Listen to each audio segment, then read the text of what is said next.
पाकिस्तान के उत्तर पश्चिमी इलाकों में फिर से आतंकवाद की घटनाएं बढ़ गई हैं। गुरुवार को उत्तर वजीरिस्तान के मीर अली बाजार में एक विस्फोट हुआ और उसके बाद भीषण गोलीबारी हुई।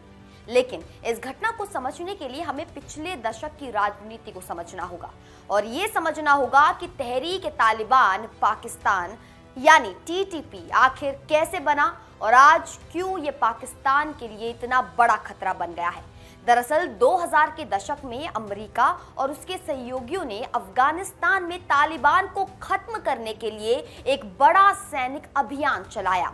इस अभियान में पाकिस्तान ने भी अमेरिका के साथ काम किया और सीमावर्ती इलाकों में सैनिक कार्यवाही की। इसी दौरान कई तालिबान जंगी अफगानिस्तान से पाकिस्तान की सीमावर्ती इलाकों में भाग गए। ये जंगी पाकिस्तान के उत्तर पश्चिमी इलाकों में बस गए और वहां वे स्थानीय आतंकवादी संगठनों के साथ मिल गए। 2007 में इसी नतीजे पर कई पाकिस्तानी आतंकवादी संगठन एकजुट हुए और एक नया समूह बनाया, तहरीक-ए-तालिबान पाकिस्तान या टीटीपी। इसका मतलब था कि अब ये एक देशव्यापी संगठन बन गया था। टीटीपी का पहला बड़ा हमला 2009 में हुआ। इसी साल जनवरी में इस्लामाबाद के एक सैन्य हॉस्पिटल में आत्मघाती बम विस्फोट हुआ जिसमें 30 लोग मार दिए गए। उसी साल अगस्त में स्वात घाटी में एक कार बम विस्फोट हुआ। ये इसी साल की बात है दोस्तों। फिर दिसंबर में पेशावर के एक सैन्य स्कूल पर हमला हुआ जिसमें 134 बच्चों और 28 शिक्षकों सहित कुल 152 लोग मार दिए गए। ये पाकिस्तान की सबसे भीषण आतंकवादी घटना थी। इसके बाद पाकिस्तानी सरकार ने टीटीपी के खिलाफ एक बड़ा सैनिक अभियान शुरू किया जिसे ऑपरेशन ज़रब-ई-अज़ब कहा जाता है। 2014 से 2018 तक पाकिस्तानी सेना ने उत्तर वजीरिस्तान में एक विशाल सैनिक ऑपरेशन चलाया। इस अभियान में हजारों आतंकवादी मार दिए गए, लेकिन इसके साथ ही हजारों नागरिकों को भी अपनी जान गंवानी पड़ी। लाखों लोग अपने घरों से विस्थापित हो गए। ये अभियान तकनीकी तौर पर तो कामयाब रहा, लेकिन इसके बाद एक नई समस्या खड़ी हुई। जिन लोगों की जमीन बर्बाद हुई, जिनके घर टूटे, जिनके परिवार के सदस्य मार दिए गए, उनमें सेना के खिलाफ एक गहरी नफरत पैदा हो गई और ये नफरत अगली पीढ़ी तक पहुंची।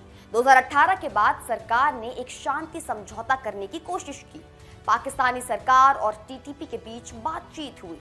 इस समझौते के तहत कुछ सीमित शांति मिली, लेकिन 2023 में ये समझौता टूट गया। टीटीपी ने फिर से हमले शुरू कर दिए। 2024 में पाकिस्तान में 23,000 आतंकवादी घटनाएं दर्ज की गई हैं। ये 2022 की तुलना में 70% अधिक है। अब समझिए कि क्या हो रहा है। उत्तर वजीरिस्तान एक विकसित इलाका नहीं है। यहाँ की अर्थव्यवस्था पूरी तरह ध्वस्त हो गई है। 20 साल की लगातार लड़ाई में हजारों घरों को नुकसान पहुंचा है। स्कूल, अस्पताल, बाजार सब कुछ तबाह हो गया है। जब लोगों को काम नहीं मिलता, जब उनके बच्चों के पास कोई भविष्य नहीं दिखता, तो वे आतंकवादी संगठनों की ओर आकर्षित होते हैं।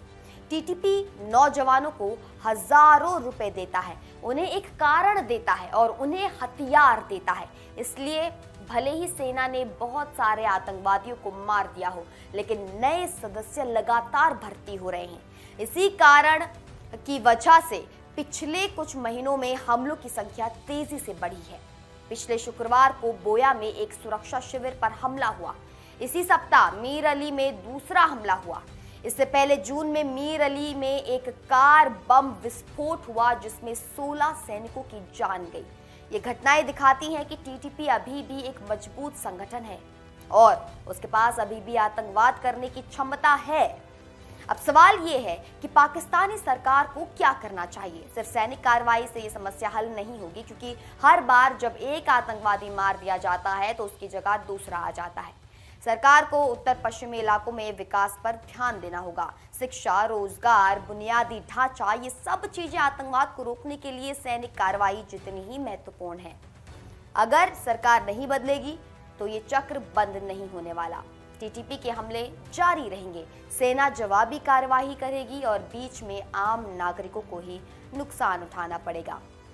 आप देख रहे थे इंडिया न्यूज डिजिटल प्लेटफॉर्म पर हमारी एक खास रिपोर्ट। मैं हूं निकिता रावत। फिर मिलती हूं कुछ ऐसे ही वीडियोस के साथ। तब तक आप अपनी टिप्पणियां हमें कमेंट सेक्शन में जरूर दें। अगर ये वीडियो आपको महत्वपूर्ण लगी होगी तो कमेंट सेक्शन में जरूर बताइएगा। देखने के लिए धन्यवाद।